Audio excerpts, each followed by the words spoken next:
So, comparing spiritual with spiritual. Ang gagawin niya, tanggalin yung pusong bato. At ilagay yung pusong bago, laman. At Jeremiah 32:38 hanggang 40, nandun na yung pusong bago, ano pang gagawin niya? Lalagyan ng pagkatakot. So, pag binasa mo ang verse 19, nakakatakot o hindi nakakatakot? Dapat ganito sa akin ng buhay pa. Nagbawas ng mga salita ng salita pa lang, hindi pa yung buong 39 books. Wow. So, kung tupa, bago puso, lalagyan ng pagkatakot, anong katangian ng tupa? John 10:27, my sheep hear my voice. Eh, ano ba sabi ng Savior? Huwag magbabawas. So, ano gagawin ng tupa? Magbabawas o hindi magbabawas? Eh, di hindi magbabawas. Yun yung katangian eh.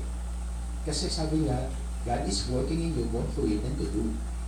So, talagang sinabi niya yan kasi kaya niya. At yan ay magsisilbing babala at takot sa lahat ng tunay na tupa. Kaya lahat ng tupa matatakot, magbawas, susunod. So, hindi sila tatanggalin. Walang tupang matatanggal, kundi may tupang matatakot. Dahil nga sabi, lalagyan ko ng pagkatakot eh. Kaya sabi ng isang preacher, natutuwa yung isang believer. Walang tinutulong mali. Kasi pastor, oo, kaya lang. Pag pinasent niya yung doctrine,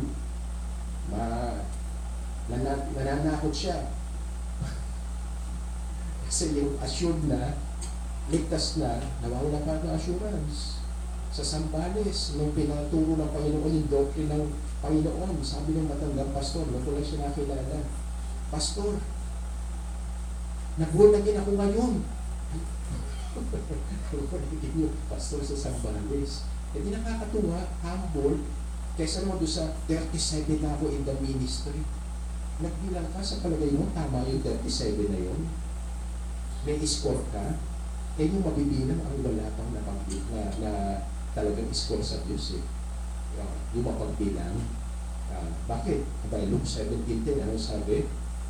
Kami mga unworthy servants, ginampanan lang namin ang aming tungkuli. Yung bilang ng bilang. O pagka-birthday siya, 38 years na ako sa ministry. Nag-birthday ulit siya, 39 years na ako sa ministry. Sigurado ka na pasado ba yung 39 years na 37?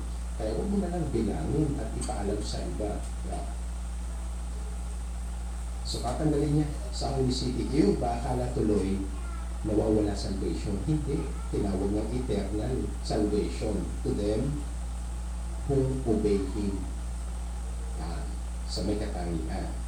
So, kaya hindi papasa yung mga simbahan nag-celebrate ng 100 years anniversary. Lolo na yung mga pioneering members. Tapos hindi natapos yung buong Bible.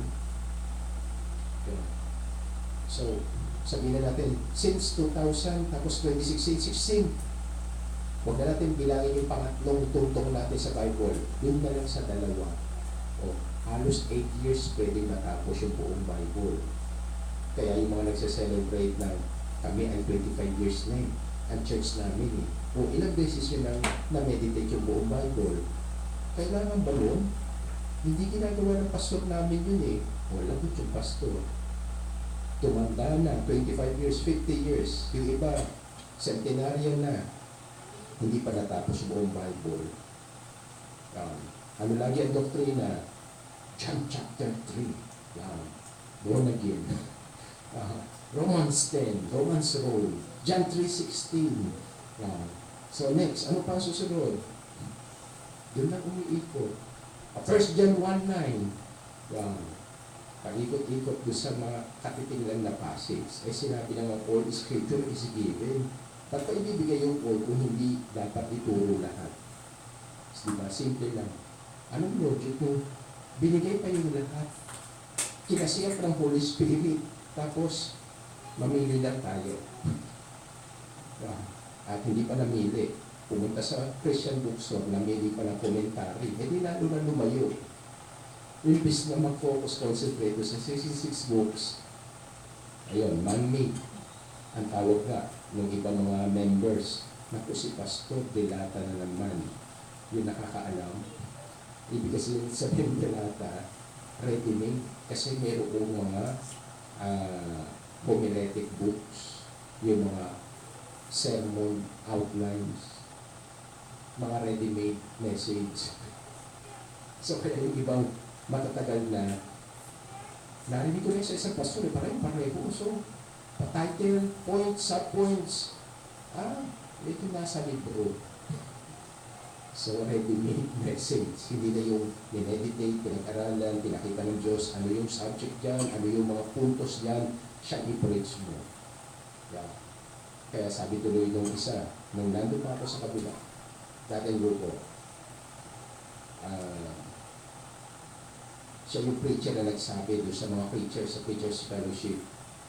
Shame on you preachers, you should study. Tingin yung mga preachers, mga pastor. Ano ba? Shame on you preachers, you should study. At tinutukoy niya kasi you should study books, hindi Bible. Kasi ang kanyang paraan ng pag-preach, according to this theologian, this is his sayings. Ang dami niyang banat dito, theologian ng mga daang taon na, patay na yung mga yun eh. Pero nakuquote niya yung mga quotations. So yun yung tinutukoy niya ng study. Mag-aral ng komentary, mag-aral ng mga pinitaw ng mga theologians. Kaya nung nag-preach siya, sabi niya, mga preachers, wala ba kayong question? Pangulit-ulit siya, walang question. Sabi ko, sige na nga, magtatanong na ako. Wala nagtatanong eh. Pastor, ang mensahe niya, Syrophoenician woman. Nabanggit mo save yung Syrophoenician woman. Oo, kasi according to thy faith. Sabi niya, according to thy faith, may faith. Eh, sabi niya, di ba, ba't ibibigay ang tinapay sa aso? Anong tawag ng Diyos to sa Syrophoenician woman? Aso, hindi tupa. Pero may faith ah. Yun yung nag-aaral. Simon yun pa. Tapos nagalit pa siya doon sa isang preacher. Sabi niya, ako, ang kailangan ko lang pag naghanda ako ng message, Bible, concordance, dictionary. Kasi hindi siya pastor. Preacher lang siya. Sabi niya, hindi ko magaling na preacher na aral daw. Brad, hindi ka kasi pastor. Kulang yung Bible. Kulang yung dictionary. Kulang yung concordance. So yun nga, ang kulang commentaries, yung mga gawa ng theologian. Kung pastor ka kasi, ang paghahanda mong message, maga na linggo, mayroong pang panghapon, may pang midweek pa. Kaya hindi pwede yung Bible lang. Halata naman sa kanito, mga itaw niya, puro quotation ng theologians. Di balik kung theologian na sila, according to Paul, according to Peter, according to John. Hindi eh. Yung mga kilalang sa Bible school ng mga gumawa ng aklat, tao, hindi apostol.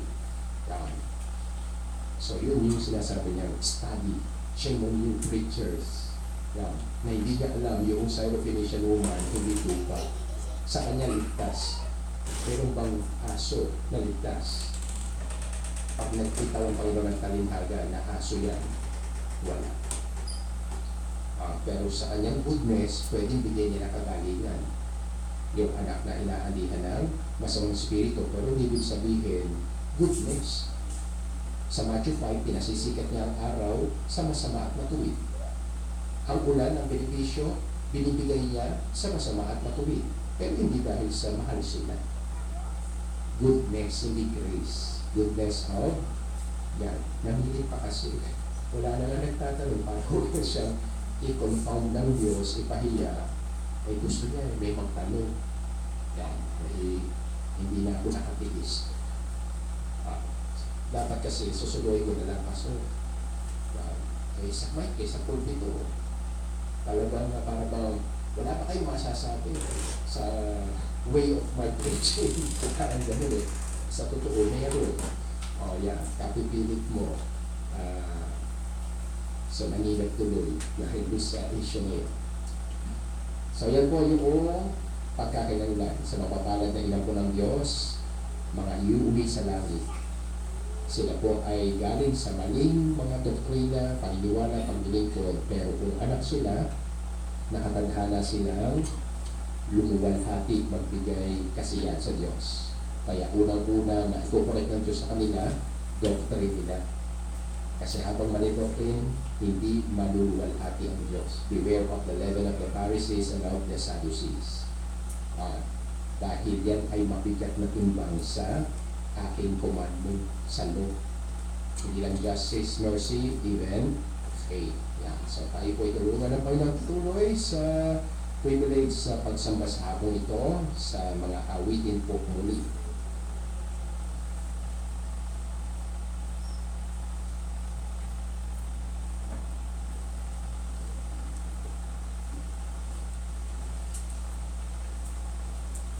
Tayo lahat, ating po mga lumalagin at bigyan ng kamulihan ang ating dakilang Diyos. Ulitin po natin ang At the Cross. Blessed be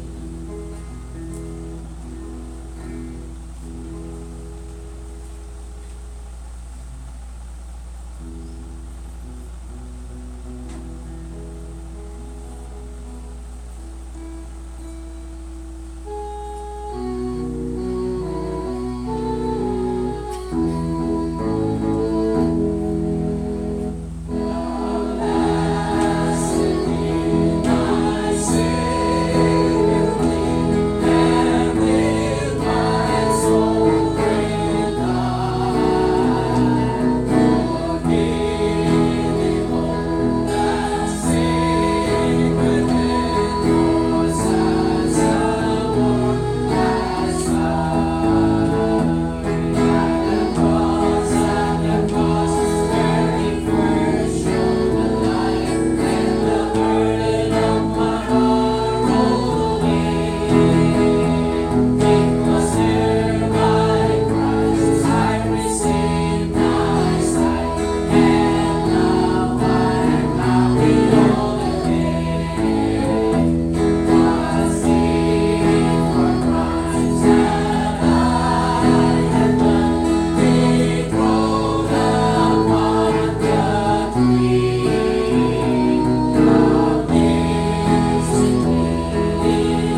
nyo ang Bible. Kasi kung hindi, wala sa atin ang katangian na prophesy mga children of God na they are created, formed, and made to give God the glory. At napaka-basic pala ng one faith, one belief, one doctrine sa pagluwalhati. So, kaya dagdag po, Malakay. At kung Malakay po natin, muli, God's grace, pangatlong batch. Yan. Kaya kung may bagong mananampalataya, hindi siya problema, iikot lang tayo.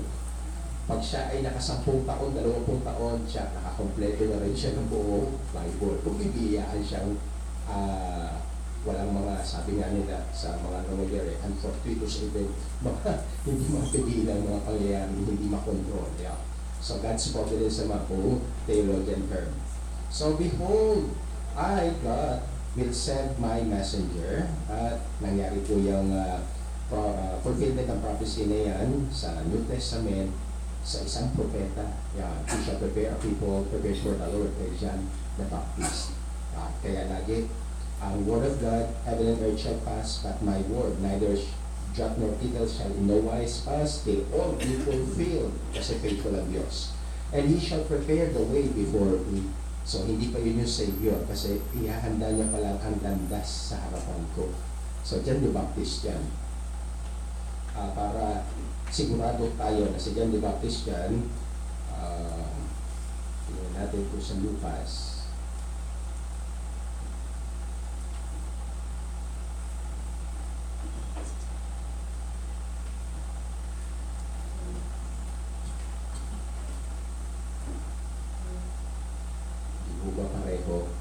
He shall go before him in the spirit and power of Elias. So, hindi siya si Elijah. Kasi kung siya si Elijah, lumalabas, reincarnation. Ano ba ang problem, Pastor, sa reincarnation? Ano malaki ang problema sa reincarnation? Kung yun ang totoo at yun yung tama. Bakit po? Every one of us shall give an account of himself unto God. So, paano mananagot ang isang tao kung dati may istorya na siya? Sinod sa dalawang pagkatao niya ang sisingilin o papabuyaan. Sabi pa naman sa reincarnation,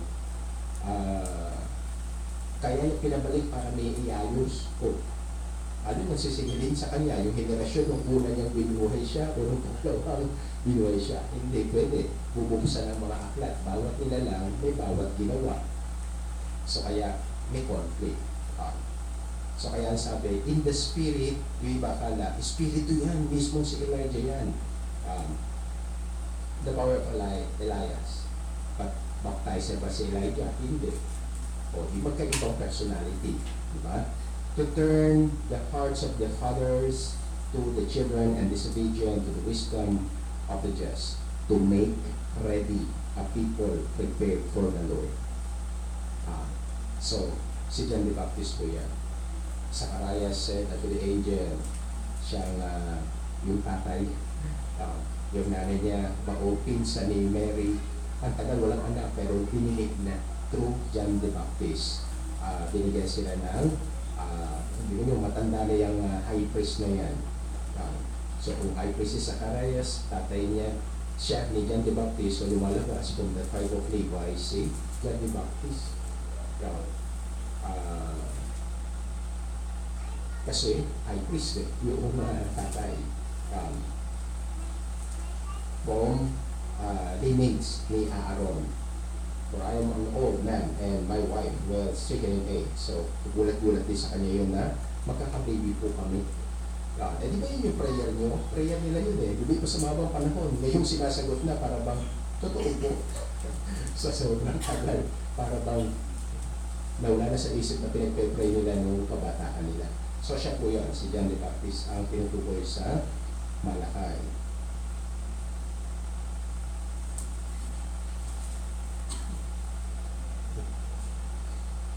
And the Lord, whom you seek. So yan, di ba na? Hindi na yan yung messenger.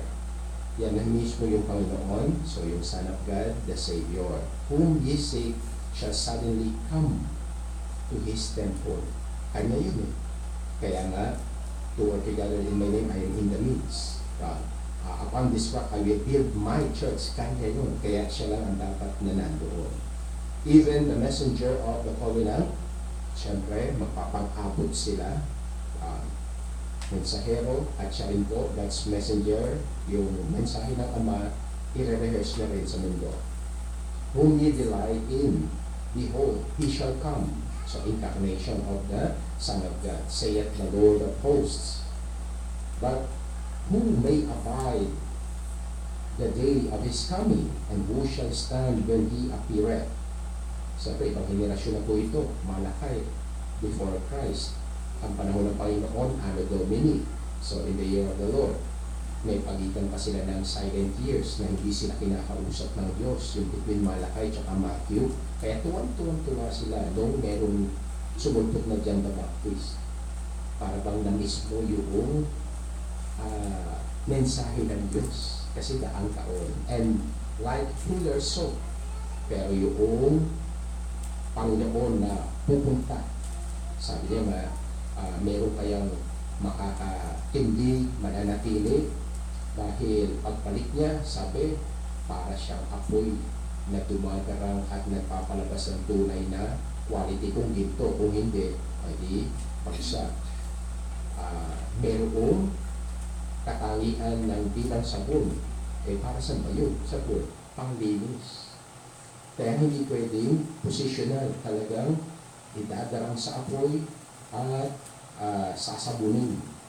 So cleansing ang message sa verse 2. Pag may Christ, may cleansing. Hindi pwede yung confession of faith lang. And he shall sit as tulad ang kanyang magiging tungkulin, refiner and purifier of silver.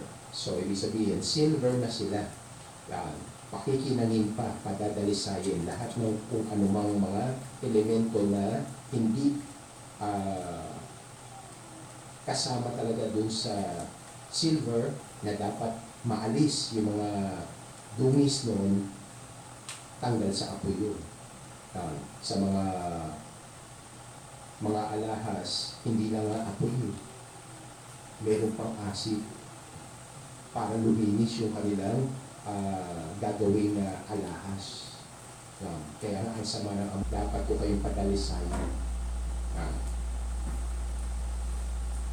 Then shall the offering of Judah and Jerusalem be pleasant unto the Lord, kapag dumating na yung refiner and fuller soap, tagalinis. Ang gamit naman sa Ephesians 4, 5:26, I will sanctify it, the church, cleanse it, wash it by the washing of water through the word. Be pleasant unto the Lord. So habang hindi pa matuwid ang isang believer, kung siya man ay chosen, sabi hindi pa magiging pleasant ang kanyang offering unto the Lord. So kaya yun yung pinag-aaralan natin, na hindi basta sumasamba o hindi basta nagkakaloob. Katanggap-tanggap ba, pleasant ba in the sight of the Lord ang pag-attend, tsaka yung kung may regalo siya sa Diyos, nalugodin ba ang Diyos? Masaya rin ba siya doon sa nagregalo, tsaka doon sa regalo? Doon papasok yung necessity po ng biyaya na righteousness, na i-sanctify niya, i-cleanse, i-purge niya yung mga inampun niya. As in the days of old, so ibig sabihin, there was a time na talagang acceptable ang pananambahan ng mga forefathers in the faith bago dumating yung panahon ni Malakay. And as in pag-refine, pag-purify ng ginto at pila, babalik din po siya for other purpose. Ang other purpose, judgment. So hindi lamang as a Savior, so another purpose ang pagbabalik niya at mangyayari sa second advent, paghahatol. Kaya nga kita nyo, kinuhang buhay ang nilalang, the beast or antichrist and the false prophet at itinapon sa lake of fire. Yung judgment na. At the rest na mga may tatak sa noo at kamay ng pangalan niya ng 666 ay pinagpapaslang at pinakain sa ibon. And I will be a strict witness against the sorcerers Kanina, di ba, ginamit halimbawa kay Janes at kay Jambres, kunyari, nag-aaral ng Bible pero kinukontra ang katotohanan. And against the adulterers. Yan. So, nag-aaral ng Bible pero, tulad ng 2 Peter, pagkakilanlan ng mga false prophets, hindi lamang sa damnable heresies, pagdating ng 13-14, ano sabi? Their eyes are full of adultery. Hindi na kailangan yung may karelasyon sila. Kundi, kung hindi sila mabiyaya sa lust of the eye at sa kasunod ng mga puulam, mga nakikapit na lang niya. And against false swearers. Ang dami niyan. Sa korte pa, meron pang Bible. Nakikita ikaw, meron pang panulog pa. Ikaw ba ay nangangako, sumusumpa na magsasabi ng katotohanan at awang katotohanan lamang? Tapos, so help me God. No? May help me God pa. Tapos, at minsan ang nagpayo pa, sino? Yung abogado. Minsan ko na na-share sa inyo, meron isang believer, professing Christian, may problema. Sabi niya doon sa pastor niya, Pastor, may kilala ba kayong abogado na Christian? Meron, pastor pa. Talaga po. Ito pangalan, ito address. Punta siya. Pastor, ito, bigay, kilala kayo ng pastor namin. Kayo pa rin abogado. Tumakbo nga na sa Senado yun. Ano ba yung problema? Sister, ganito po, ganito. Sige, gawin nga. Ito mga sasabihin mo, ha? Sabi ko, pastor na abogado. Sabi naman ng manang, pastor, hindi ba magsisinungaling ako dyan? So, nung sinabi nung manang na, pastor, magsisinungaling ba ako dyan? Nagmura si pastor. Kasi yung attorney na pastor na yun, mismo sa pulpito, nagmumura yun. So kapag talagang bisita ka, magugulat ka, di ka nababalik doon sa simbahan nila. Pero ang daming membro. Yung napakasamang mura sa Tagalog, yun mismo, pulpito man. May Bible pa yun. Minsan na, pag nag-preach, hindi na Bible pala. Yung pastor namin dati, minsan naka-attend na siya. Kasi una, bali-balita niya lang na yung pastor nagmumura. Kaklase niya yung isang church worker. Merong gathering. Sabi niya, atin ka lang namin. Nang meron kaming gawain. Nagmura. First time niya narin, totoo. Sabi niya yung nag-invite na kaklase niya sa Bible School Seminary. Pag naman muna si pastor, mabait yan. Sabi niya, so kung mag-justify yung pastor nila, ang daming paliwanag na ganyan. So, may issue pa pala. Itong si attorney na ito na yung babae may kaso, magsinungaling ka ha, ito sabihin mo. So, nung takot magsinungaling, nagalit si attorney, pastor, nagbura na naman. Paano tayo mananalo niyan? So, yun na siya. Hindi lang siya pangamura, handang-handa pa siya magsinungaling para manalo kaso. Kaya akala nila, ganun-ganun lang ang salvation, nagtuturo na salvation yun. At nagkiklaim ng salvation yun. Pero kita nyo magpayo patungkol sa kaso. Ito ang mga sasabihin mo. So karamihan, sa lawyers, they are liars. Ang dati, di ba? Konting lays lang, yun na sila. Karamihan. Bilang na bilang lang dyan ang hindi talagang handa magsinungaling kasi at stake yung kanilang career, profession. Ang goal niyan lagi, manalo. Kaya, kahit anong paraan, dapat manalo. Kaya yan. So, kaya babala ng Panginoon against false swearers. Kaya tuloy, di ba, may pinagabay tayong nag-force accuse do sa aking pong may bahay. Principal kayo. Yan. So, nung ini-interview siya, parang yung unang mga tanungan, so tuwang-tuwa pa at minamak pa o ini-insulto yung aking may bahay. Lumabas ka ba talaga nung classroom? Yan. Opo. Kasi ang false accusation ay abandonment. Iniwan ang classroom ang mga bata. Yan. Pag sinabi, may nagtanong, lumabas ka ba? Opo. Ano ibig sabihin na? Ano ang implikasyon? Tama si principal. Abandonment niya. Yan. Hindi ganun po. Ang nagpatawag, opisyal ng DepEd. Tapos, bagamat, bukod sa chef, ano gagawin mo? Pinatawag ka ng opisyal ng DepEd. Adi, lalabas ka. Pero, sabi niya doon sa isang co-teacher, pakitingnan niyo muna, ikaw muna ang pumalili sa akin. Kaya ang tanong, meron bang abandonment nga? Kaya, so wala. Tapos, itong principal, sabi niya, naku, wala siguro ano yan, lawyer. Walang nag-a-advise eh. Sagot lang na sagot ng oo. So, ibig sabihin sa kanya, ang lawyer, i-guide ka sa mga sasabihin mo, maski kasi luwaligan, sabihin mo para manalo o matalo. Alam mo naman Diyos yun eh.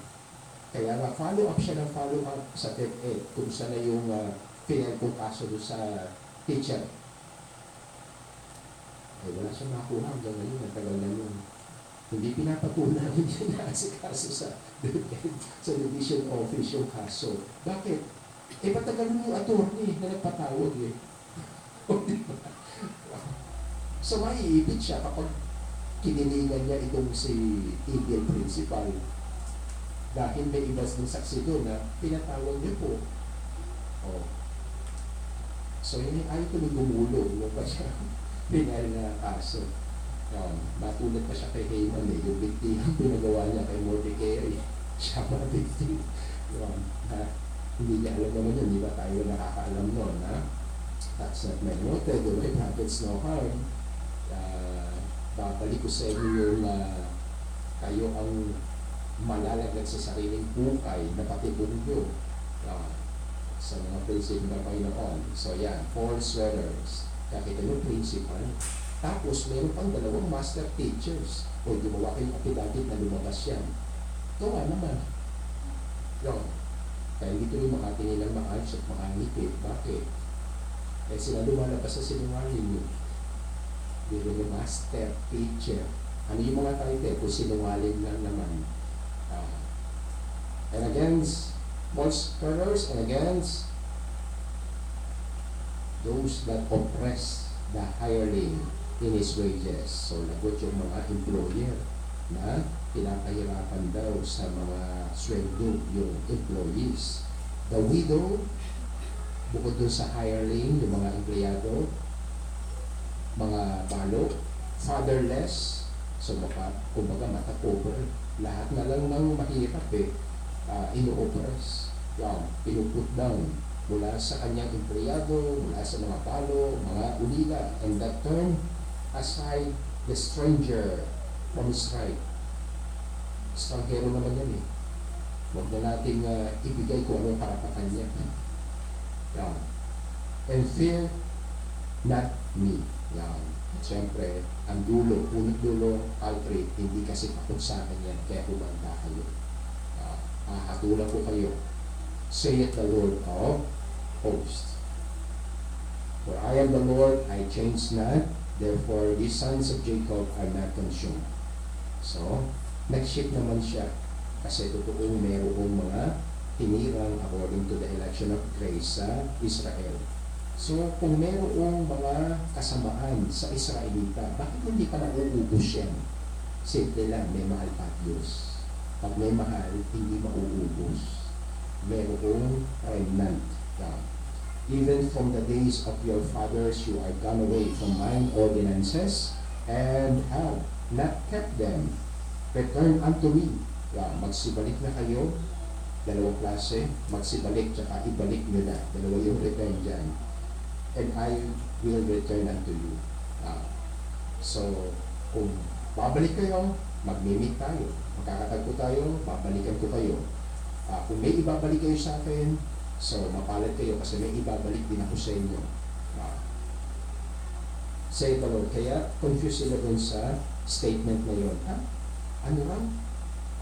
Kasi sila ay religious pa rin. Kaya confused sila dun sa message ng Diyos through Malakay na manumbalik daw tayo. Di ba sumisimba naman tayo? Yun ang akala ng tao. Basta sumisimba, close sila ng Diyos. So hindi lahat po na sumisimba, close sa Diyos. Karamihan sa sumisimba, wala ang Diyos. Kaya sabi niya, manumbalik na kayo. Ang kanyang evaluation, self-evaluation, di sila backsliders.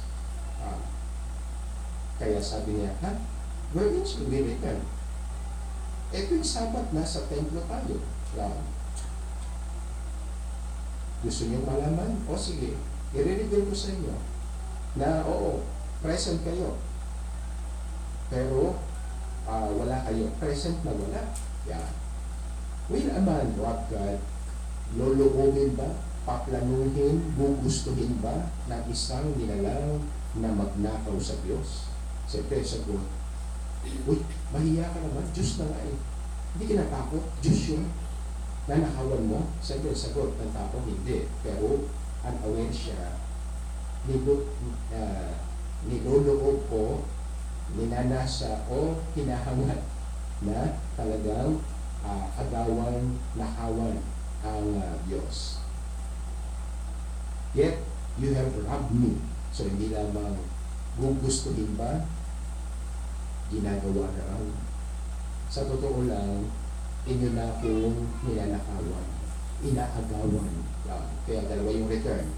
So, manumbalik na kayo, ang puso ninyo, tsaka yung mga kinuha nyo. Kasi ang context, may kinuha ni Rab from God. Kumbaga, may stealing na. But you say, siyempre, mahirap, kumbaga, ma-absorb ka agad yun. Pag nanakaw sa Diyos, paano yun? Saan namin siya nanakawan? Wherein have we robbed thee? So, sinagot na ng Panginoon through Malakay, Prophet Malakay, sa mga ikapu and offerings. So, nanakawan sa mga andog ang Panginoon.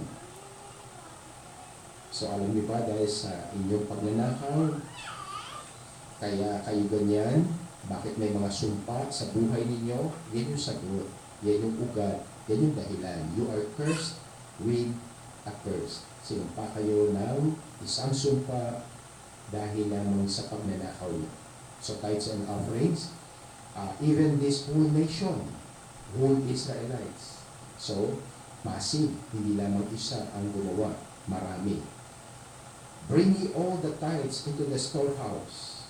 At niliwanag, dalhin nyo ang inyong mga ikapo sa imbakang tahanan. At syempre, sa panahon ni Moses, tabernacle. Panahon ni Solomon, yung Solomon na dinedicate ni temple na dinedicate ni Solomon. So, yun yung mga storehouse. At syempre, sa panahon natin ngayon, yung congregation of the Lord. So, church ng Panginoon. Pillar and ground of the truth. Kung nagtatides man ang believer, pero ang doctrine nila mali, so alam natin, you worship in vain or you tithe in vain. Parang Matthew 23. Oo, alam ko ang mga ikapo nyo. Kaso, mali ito kainan nyo, kaya hindi kayo makakatakas sa apoy ng impyerno. Bring ye all the tithes into the storehouse, that there may be meat in mine house, kasi mayroong mga high priest, and then Levites. Sa panahon niyan, David, pati yung mga singers, musicians, yun ang kanilang portion, bahagi. So, kaya New Testament, sa Corinthians, sa Timothy, inulit yun, na thou shalt not muzzle the ox while it treadeth corn. Ito ba'y sinabi for the sake of the ox o kaya sa aming mga lingkod? No doubt, sabi ni Pablo, sa aming mga lingkod. Dahil them that preach the gospel should live out the gospel. And prove me now herewith So meron siyang kumbaga challenge. Dinedep niya yung mga Israelites, sige, subukan nyo lang na manumbalik sa akin at ibalik niya yung mga kinuha. Yan. So ibig sabihin, ibalik yung kinuha. So hindi alam ng marami. Ang typical kasi na pag na-convict ng Panginoon, ang gagawin, o nga, marami kong hindi na i-solid sa Diyos. Pag nanakaw pala yun. Di bale, from now on, basta may darating na blessing, bibigay ko na yung aking tithes. So, tama, mali. From now on, pag may dumating, bibigay ko na yung aking tithes and offering. Sa totoo po, mali. Bakit? Ang sabi niya, return unto me, ibalik mo yung ninakaw. So, ibig sabihin, hindi ka pwede magsimula dun sa from now on. Para bang, sige, babawi ako sa iyo simula ngayon. Yung nanakaw na, pinababalik. So, hindi alam ng mundo yun, hindi alam ng mga believers yun. Kaya nga, we cannot outgive the Lord. Bakit? Sa totoo lang, mula pa nung maliit, nung nagkamulat at nagkapera tayo, hindi pa natin alam ang tithing. Kasi galing tayo sa isang sekta na nakabuloy lang. Tapat ng supot, at yung pinaka-barya dito, so, kaya wala. Ang dami natin utang. Bakit? Ang dami ninakaw. Hindi na ituro since you own proper na tithing giving. At ano naman, hindi kaya ako sumobra naman kung babalikan ko yung mula ako i-bless ng Panginoon. Lagi papasobra ko itong tithes na ito bilang utang ko sa iba kong tithes dati. Sa palagay niyo, malulugi kaya yung sumobra? Sumobra sa tithes? Or, papasobra nga kaya ang tao sa giving? Hindi. Kasi kaya siya nakapag-solid, binless na siya, binigyan na siya. At ito pa, kung magiging wise siya, challenge nga bring ye all the tithes into the storehouse, that there may be meat in my house, and prove me now her will.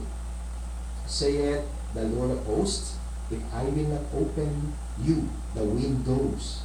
Aba, hindi the window, pupunay niyo yun, the windows, maraming bintana ng kalangitan, and pour you out a blessing that there shall not be room enough to receive it. And I will rebuke the devourer for your sakes. Andyan lang sa paligid ang devourer, pero sasawayin ko. Kung meron dyan tulisan, kung may pesteng mga hayop dyan, ako ang bahalang sumaway. And he shall not destroy the fruits of your ground. Dahil ang pamana ng Diyos sa kanila, lupain, hektarya, kaya merong nag-olive yard, nag-vineyard, kung anong mga halaman tinatanim nila, corn. So, umaani kapag with God's blessing. Miski magpakahirap sila, kapag kinurse ng Panginoon, nawawala. Hinihipan pa nga yan, katulad sa Hagay. Neither shall your vine, di ba ubasa nila, cast her fruit before the time in the field, saith the Lord of hosts. And all nations shall call you blessed. Kapuna-puna ang magiging blessing nyo, na kung saan pati ibang tao magpupuna. Na pinagpala itong bayan na ito, itong bansa na ito. So ang ugat, panunumbalik sa Diyos.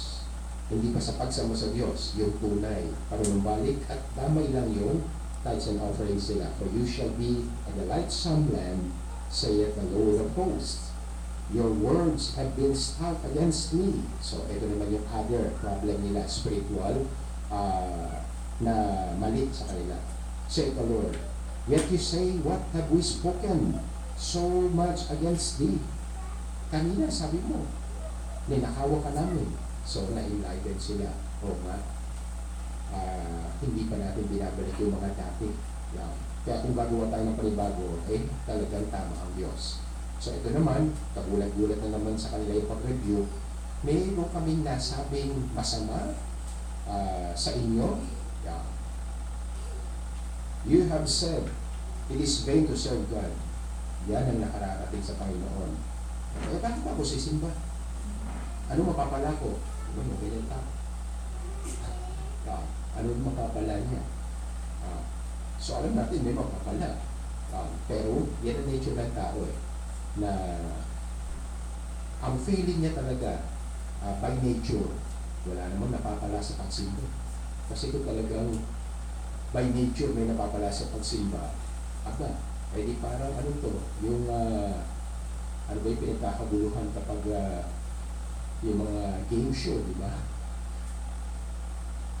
Kailangan pa mayroong ticket para nasa ayusan yung pagpasok kasi mayroong papremyo, nagkakagulo, yan, may pila, mga studio, tapos mayroong mga palaro, papremyo, raw, napupuno. Yan, kasi napaka-tangible sa kanila ng minsan nagkakaroon pa ng stamping. Bakit?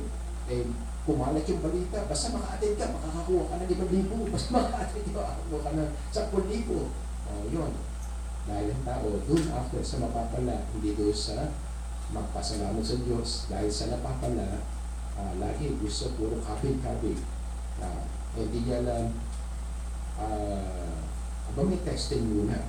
Sabi nga, in the sweat of thy face, thou shalt eat bread. Bago ka kumain, magtabang ka muna, magpatuloy ng pawis, till the ground. Bukalin mo yan, sabi niya. Kaya na. So, you have said, it is right to serve God. Ayaw na ayaw ng Diyos yun na hindi mo masabihin indirect sa mind mo, sa kalooban mo, wala naman nangyayari. And what profit is it that we have kept His ordinance? So una, maglingkod. Ngayon naman, sumunod. Ang dami ko na nasunod anong meron? Yun naman, malaki mong problema Ang dami mo palang nasunod, hindi mo pa sinunod lahat. Hindi mo sumugay-sundin lahat para patunayan mo ang katapatan ng Diyos sa Deuteronomy 28. Sino man magsusumikap, makinig at sumunod sa lahat, uutusan ko pagpapala na unahan siya. Sa bukid o sa syudad, nandun na sila. And that we have walked mournfully, so yung mga fasting nila na come out from among them, so para bang, ano ba yung mga yan? Mga ayaw mag-enjoy sa mundo. Ayaw magtika.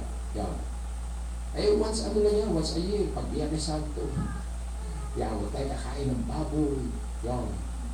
Walang mag-iinuman. So religious lang yun. Religiosity. Walk mournfully before the Lord of hosts. And now we call the proud happy. So sila. Ito kasi yung reason at manifestation na bakit sabi nila, ano ba pala namin? Eto, mga hambog to, pero ba't masasaya? Ang dami na bumuhay sa kasamaan. Maganda estado sa buhay, set up, established. Kaya, ba't pa kami magiging tapat sa Panginoon? Pwede naman pala ma-establish kami, maski wicked, maski proud. They that tempt God, nagpuprovoke sa Diyos sa suway, disobedience, are even delivered, but buhay pa. Asa ng salit na sinasabi ng Diyos. Then they that fear the Lord spake often one to another, and the Lord hearkened. So ito yung maganda ang katayong spiritual. Sila na mga may takot, mag-uusapan, at Panginoon ay nakikinig dahil siya ay omniscient and heard it, and a book of remembrance was written before Him for them that feared the Lord. At di lang ng book of remembrance, kundi book of life. So, mas matindi dito kaysa dun sa prove me now if I will not open the windows of heaven and pour you out the blessings. Kasi ito ay nakasulat sila sa aklat ng alaala. Wala pinakaiba sa aklat ng buhay. So patugtong din po yun. Dun sa mga nalumbalik sa Panginoon o nagbalik sa Panginoon, naglingkod sa Panginoon, sumunod sa Panginoon. So kaya kala nila, anong pakinabang? Malalaman nyo. Pagdating ng kamatayan, anong pakinabang sa naglingkod, dala ang puso, dala ang kanyang mga ikapot na loob, at sumunod, hindi naging wicked. So and that thought upon His name, and they shall be mine. So yun yung pinakamatindi. Hindi lamang yung blessing, earthly blessings, kundi yung spiritual na i-recognize ka ng Diyos na akin to, akin yan, sa akin ka. Para bang sa Matthew 25, enter thou into the joy of the Lord. Thou good and faithful servant. And they shall be mine, said the Lord of hosts, in that day when I make up my jewels, kasi diba, gold and silver ang katanian, simbolo ng pagiging mga anak ng Diyos. Dinadarang sa apoy, nililinis ng sabon para matanggal lahat ng kabunisan. So ang ginamit naman sa Ephesians 5, I will sanctify it, cleanse it, by the washing of water to the word, that I may present it a glorious church congregation assembly, without spot, wrinkle, or any such thing, but that it should be holy and without blemish. Spare his own son that serveth him. So, kakambal po ng God's own son, service. Kaya kanina, glorifying him. So, kaya, kumbaga, ang saved, sila'y niligtas to serve the Savior. Kaya kung walang service, scriptural service, walang salvation. Maski i-claim nila, maski i-assure pa sila ng mga pastor, walang salvation pag walang scriptural service. Then shall ye return and discern between the righteous and the wicked. So, may discernment ang mga children of God between him that serveth God and him that serveth him not. So, parang naglilingkod, alam nila kung sino hindi tunay na naglilingkod. Sa dalawang naglilingkod, alam nila kung sino yung tunay na naglilingkod. Sa dalawang pastor, alam ng mga anak ng Diyos kung sino ang tunay na pastor. Sa dalawang miyembro, alam din ng pastor kung sino at ng mga miyembro ang tunay na miyembro. So kapag natapos na sa isang confrontation, 2 or 3, and then the church, hidden and a publican. So alam nila, may discernment. So yan po yung kabuuan ng Malakay. Return unto me. Bumalik na kayo at ibalik nila sa akin yung kinuha ninyo. So, kayo'y nasa aklat ng alaala at kayo ang aking mga anak.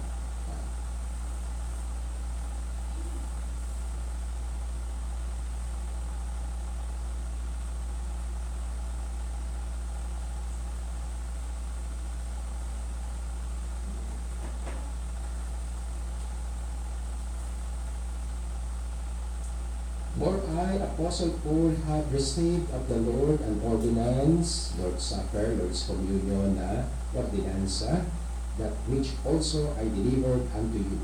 At dahil siya po ay mapalad na hinirang, steward siya, saved ay steward, kaya it is required to steward to be found faithful.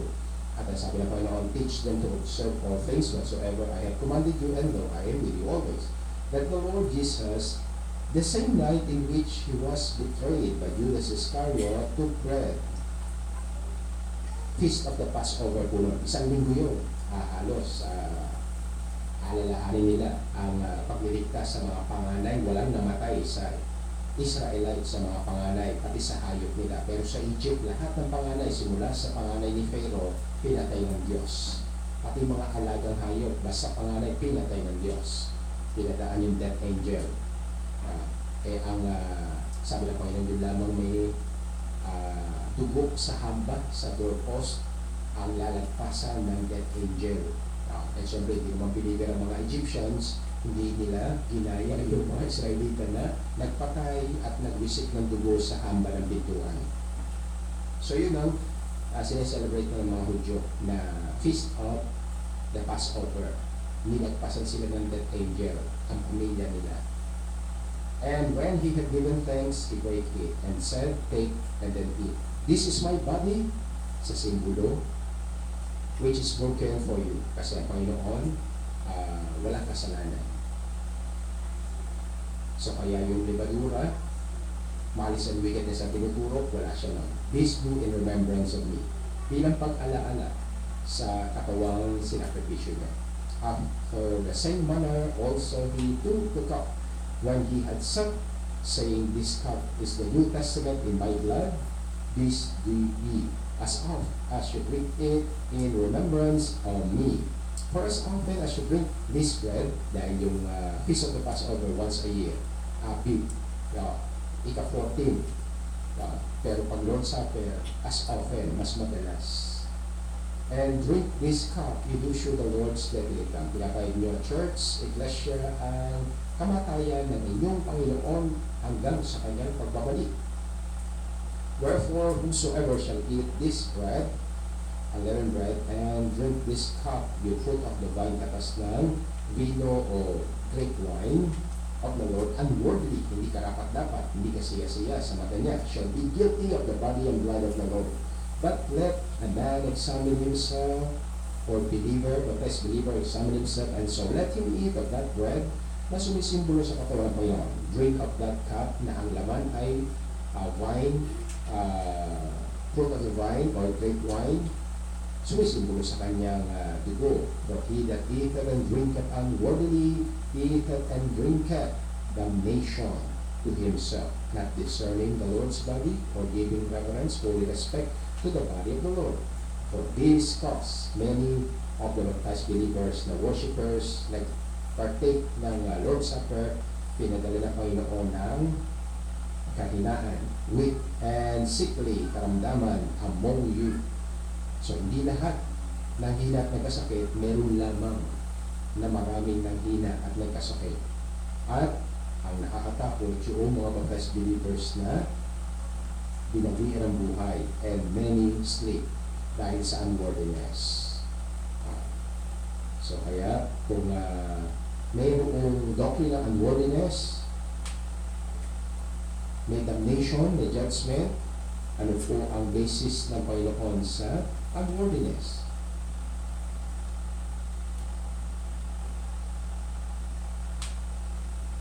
So your glorying is not good. So hindi pa natin na-discuss yan.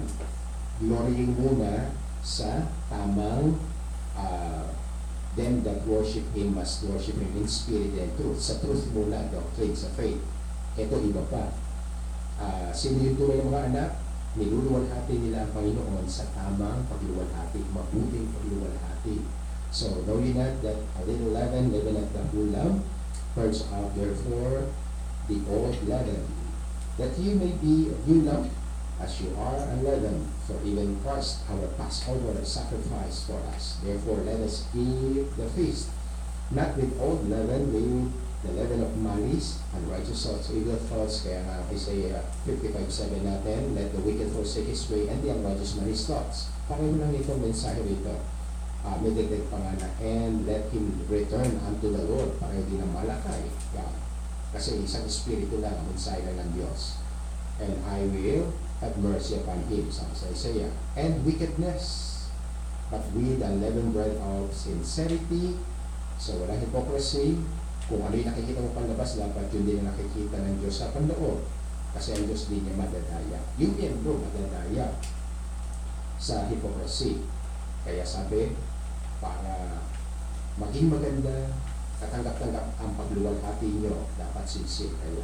At ang hindi mawawala, binalikan uli yung John 4:23-24, sa pagluwalhati sa Kanya, Spirit and Truth.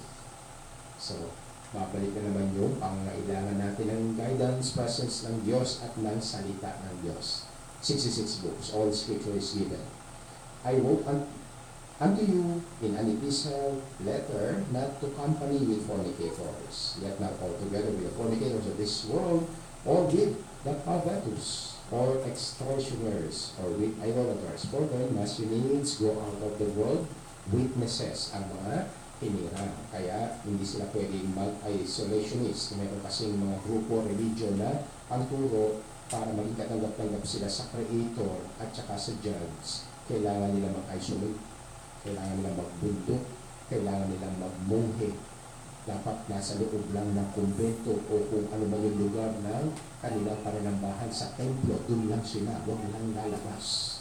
So, hindi po yun ang mga safe. Ang mga safe talagang dapat lumabas. Kasi you shall be my witnesses, both in Jerusalem, Judea, Samaria, and to the uttermost part of the earth. Yung Acts 1:8 natin. But now, I have written unto you not to keep company If any man that is called a brother be a fornicator, covetous, idolater, railer, drunkard, extortioner, with such an one, know not to keep company and know not to eat. Maski siya pa magtitreat. Yan. For what have I to do to judge them also that are without? Do not ye judge them that are within, but them that are without. Bahala ng Diyos nun, God judges or judges. Therefore, put away from among yourselves that wicked person. Kaya kung meron sa loob, tanggalin din. So, it is fellowship siya. For worthiness, para ang pagluwalhati ay mabuti.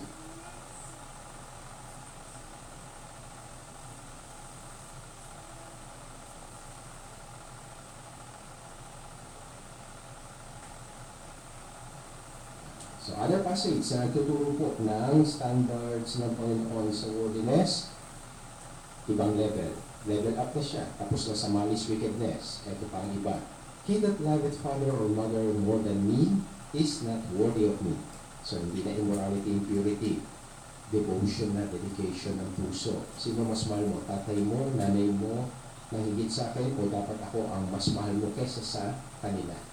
Kung hindi, sabi niya, hindi ka karapat dapat sa akin. And he that loveth son or daughter more than me is not worthy of me. Pag napunta sa anak, ang sobrang pagmamahal at mahigitan ang pagmamahal sa Panginoon Kristo, hindi rin karapat dapat yung tatay at nanay na believer. And he that taketh not his cross and followeth after me, sa sobrang pagmamahal sa sarili, bakit ako magpapakahirap? Hindi ko iiwan tong comfort zone na ito para sa krus, mga sufferings, tribulation, affliction, mga reproaches, wag na. Pwede wag na. Pero wag kang umasa na papansin ka ng Diyos. Dito pa lang sa lupa, sabi nga niya, ang mga nasa labas, ayaw mo sumunod ayaw mo sa loob sige, nasa labas, inaatulan. Hindi karapat dapat. He that findeth his life shall lose it, and he that loseth his life for my sake, yan ang katangian ng mga elect. Iiwan lahat, hindi lang tatay, nanay niya, para sa Panginoon, anak niya, para sa Panginoon, kundi siya mismo, buhay niya, basta alang-alang sa Panginoon. So, yan po ang worthiness. Yan ang mga saved, yan ang mga makakapasok sa kalangitan.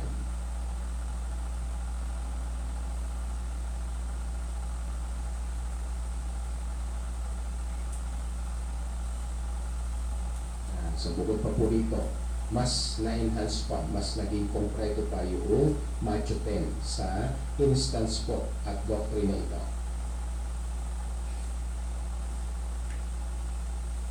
And he, the Lord Jesus Christ, said unto another, You preacher, follow me. But he said, Lord, suffer me first to go and bury my father. So, seryoso naman at humble lang nagpapaalam dahil natapat yung pagtawag ng Panginoon sa kanya sa libing ng tatay. Jesus said unto him, Let the dead, spiritually dead, loved ones nitong preacher, bury their dead, yung tatay niyang patay, physical. Pero ikaw, huwag ka na sumama sa libing. Umayo ka at mangaral na karihan ng Diyos. So kapag in-insist niya, hindi, makikipaglibing ako, safe o hindi safe? Hindi. Ganun na kasimple, babalik ka sa Matthew 10. So, mas mahalaga sa iyo yun, hindi ka marapat-dapat sa akin. And another also said, Lord, I will follow thee. But let me first go, bid them farewell, which are at home at my house. So, mas mababaw, walang patay dito, wala lang, pagtitipon, despedida, party, farewell party. And Jesus said unto him, ang babaw mo, no man having put his hand to the plow and looking back is fit for the kingdom of God. Sa totoo lang, maski hindi ka umattend ng farewell party niyo, pero kung yan ang laman ng puso mo habang nandito ka sa ministry, hindi ka pwede sa harian ng Diyos. So, hindi ka makakatikim ng resurrection, di ba yun yung gospel of the kingdom, hindi ka rin makakatikim ng recovery sa lahat ng mga kalungkutan, talumpayan, sa lahat ng karamdaman. Yan. Bakit? Doon ka sa lake of fire. Total, mas mahalaga sa iyo ang affairs of this life. Yan. Yung naunang preacher nagpapaalam, hindi mahalaga yun hindi ko pinayagan, ikaw na mag-farewell party lang, ini-insist mo na makaka-attend ka at magpaalam sa gawain. Kaya lumabas po yung ganyang standard or principle. Kaya hindi ina-assure po talaga ng Diyos mula Old Testament tsaka New Testament na present yung tao, believer yung tao, okay na yan. Papasok na sa kingdom yan. Eto, having put his hand to the plow. Tungkulin nyo. Nagbubungal, nagsusuyod, nag-aararo, nasa bukid, pero hindi pa rin pwede daw sa kahit ng Diyos. Pag diverted, defocus ang kanyang attention. Dahil nag-violate niya ang first and greatest commandment na ano? Ibigin na ang Diyos buong puso, kaluluwa, at lakas at isipan. Lumilipad yung isip, looking back. At ano yung particular na nililiparan ng isip? Yung farewell sa bahay. Yung pamamaalam dun sa tahanan. Yeah, so yan po ang standard ng Panginoon. Kaya ang worldliness po talagang mahirap. Kasama siya sa sinabi nga with men it is impossible. Pero with Christ, with God, all things are possible. Kaya idulog sa Panginoon, kaysa kontrahin mo doctrine ng worldliness, talo ka lang. May Romans 3 tayo, di ba? 3 and 4.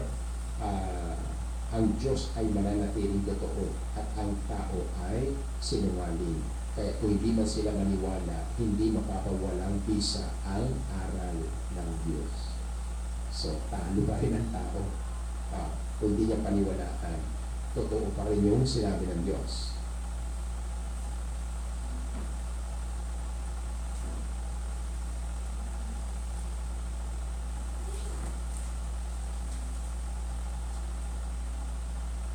Watch. Sino babantayan? Yung mga hindi nakakaalam ang binabantayan, kapwa. Minsan nga sa simbahan, sa palagay nyo, sino ang pinakabinabantayan ng miyembro pag hindi aral? Hindi siyempre yung pastor, kasi yun lang ang tanging niyang pinila. Si pastor, ang daming sermon, ang dami na ako tama dyan eh. Kaya, titignan ko, hahanapan kita na butas.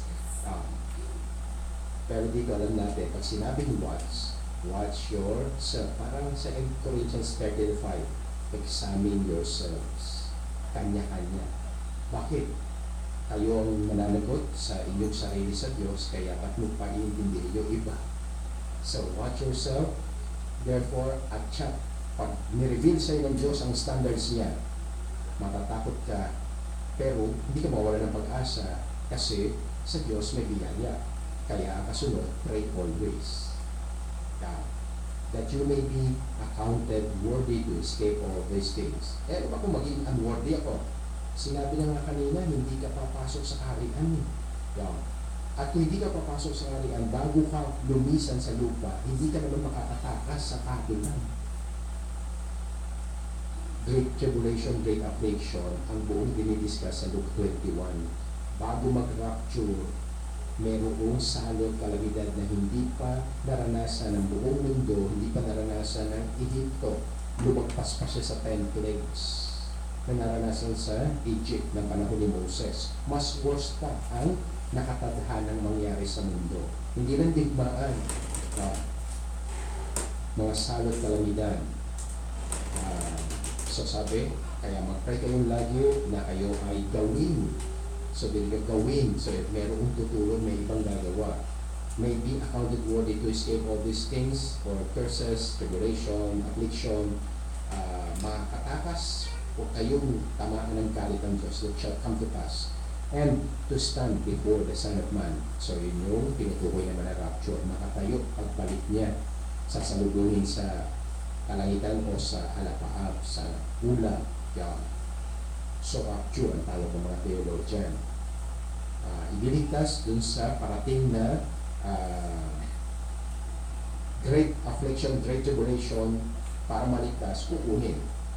We which are alive and remain shall be caught up together with them, with the living Christ, and to meet the Lord in the air, and to be with Him forever na yun. So, kaya tayo po ay humingi muna ng abang sa Panginoon sa mga pagkukulang at biyaya para hindi manatili sa mga pagkukulang at mga kasamaan kundi sa pagsunod niya sa lahat ng gusto niya na ating pong gawin. So tayo po'y manalangin muna.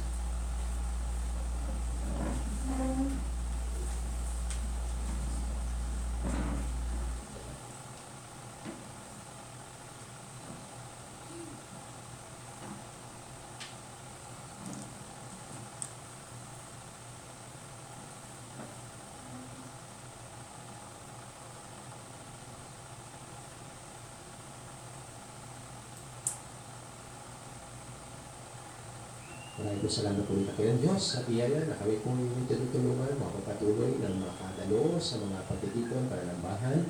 At maraming po salamat sa mga aral. Di lamang buhay namin, kundi pati na po sa mga pagsaway, sa review, sa mga kamalian, pagkukulang, at kasamaan namin. At hindi lang po sana hanggang pag-record sa amin, kundi pag-correct, pagtuwid, ituloy niyo po kami. Ang landas nyo, banal yung landas ang siyang lakaran namin habang nandito pa po kami sa lupa.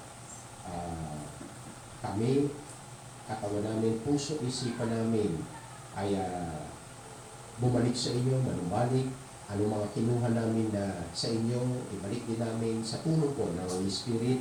At pagindapati niyo po kami, hindi lamang sa mga pananambahan, hindi lamang sa Lord's Supper, kundi sa pagtakas sa inyo pong galit po at pag-uutong, sa Great Tribulation, Great Affliction, at sa pagtayo sa banal na presensya ng inyo pong bugtong na anak sa kanyang muling pagbabalik na tinatawag po ng mga believers, preachers, theologians na rapture o sa scripture, ang kukunin po ay ang mga elect sa church age po ngayon, kaya kung kami ay dinala ninyo sa inyo pong iglesia na mahubog din po sa kawangista ng inyong bugtong na anak at maging karapat dapat tumayo sa inyo pong banal na presensya, pagkukunin nyo na ang inyong mga hinirang. Siyang ebidensya po na kami mga hinirang.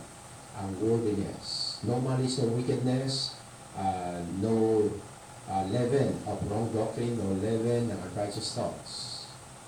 At mahubog ang puso buong sa banal na pag-ibig na maski mahal sa buhay, tatay, nanay, anak, sa anumang relasyon, mas unahin namin kayo.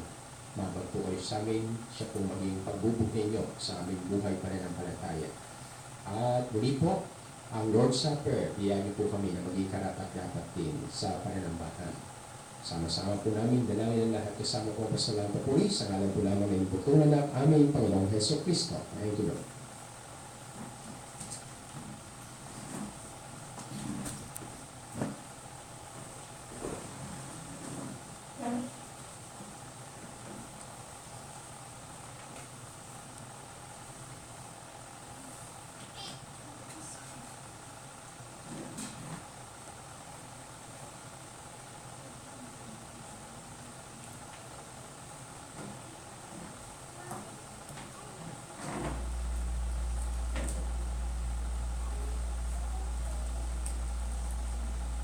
And he, the Lord Jesus Christ, took bread and gave thanks and brake it, and gave unto them, saying, This is my body, which is given for you. This do in remembrance of me. Maraming po salamat ang ilang Diyos sa pagsakripisyo po ninyo sa inyong katawan para akuin ang kaparusahan na dapat igawad sa amin kung kami mga hinirang, para hindi na kami ang singaling parusahan ng inyong Ama. At patuloy po, kung kami hinirang, iyan po kami maging karapat-dapat sa pananambahan at sa pag-alaala sa sinakripisyo niyo po katawan, sa pagtagap, sa sumisimbolo sa inyong katawan na tinapay na walang lebadura, sa buhay niyo walang maling doktrina, walang kasinungalingan, sa buhay niyo walang malis, walang wickedness. Kaya siyang maging buhay din po namin sa tulong ninyo. At ito po ay sama-sama namin dalangin sa ngalan ng inyong bugtong na anak, aming Panginoong Heso Kristo. Thank you.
So muli po sa verse 19, He, our Lord and Savior, Jesus Christ, took bread and gave thanks and break it and gave unto them, saying, This is my body, which is given for you. This do in remembrance of me. Biyaya po tayo ng Panginoon, maging karapat-dapat sa pagsunod sa ordinansa na alalangin pasalamatan po siya sa sinakripisyo pong katawan, sa pagtanggap po sa sumisimbolo sa kanyang katawan na unleavened bread na ito.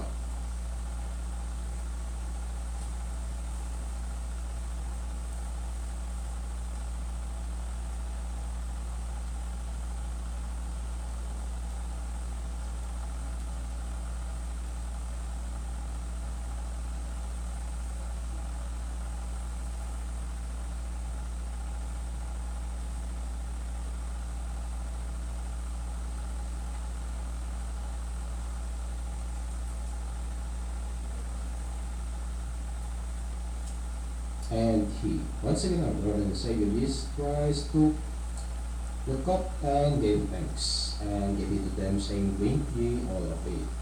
For this is my blood, sa simbolo po muli yun, of the New Testament, which is shed for many, so hindi po for all, for the remission of sins. So, sino yung many? Sinong makaranas na maalis ang kanyang kasalanan habang siya ay nabubuhat dito sa lupa? Siya yun. Kasama siya sa pinagbubukan ng dugo ng Panginoon. But I say unto you, I will not drink henceforth of this fruit of the vine until that day when I drink it new with you in my Father's kingdom. Muli po kami nagpapasalamat at kailang Diyos sa inyo at sa inyong bugtong anak sa kanya po pagsasakripisyo ng banal na kapangyarihang dugo na siyang ginagamit niyo po panglinis, pang-alis ng aming kasalanan kung kami hinirang. At sana po ay maranasan namin dahil siyang ebidensya ng paghiram nyo, pagmamahal at pagliligtas nyo po sa amin bilang mga mananampalataya. At muli po kami paging dapatin sa pagsunod sa ordinansa ng Lord's Supper sa pag-alala, pasalamat sa sakripisyo pong dugo ng inyong bugtong na anak na sumisimbolo po sa fruit of the vine. Ito po yung aming dalangin sa ngalan po ng inyong bugtong na aming Panginoong Hesus Kristo.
So muli po sa verse 27, He, our Lord and Savior Jesus Christ, took the cup and gave thanks and gave it to them, saying, Drink ye all of it. So bigyan po tayo ng Panginoon, maging karapat-dapat sa pagsunod sa ordinansa na alangin pasalamatan siya sa sanakripisyo pong dugo na siyang sinisimbolo po ng fruit of the vine na ito.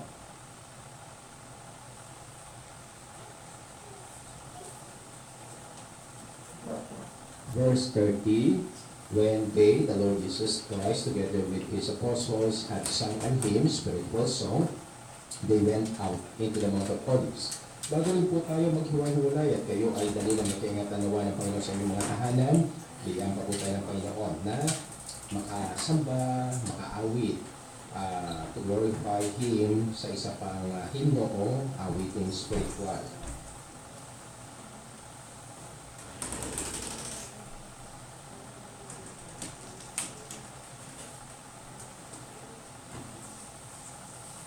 Tuloy po tayo lahat. Tayo mag-read. Bigyan po natin ang I gave my life for thee.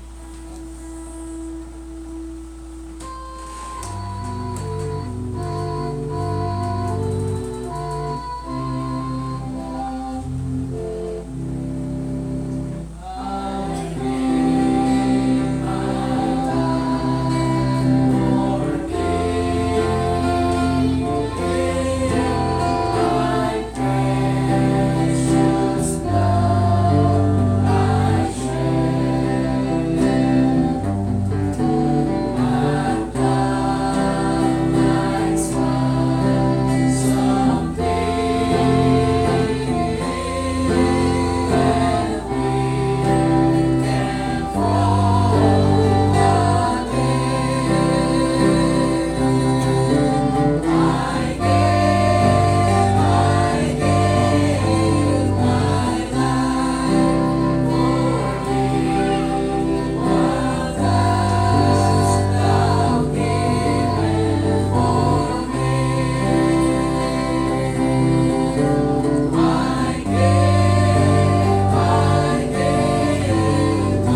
muli po, masalamat pa po rin sa sumaatin pong manilikha at manunubos sa lahat ng kanya pong habag. Buhay pa tayo.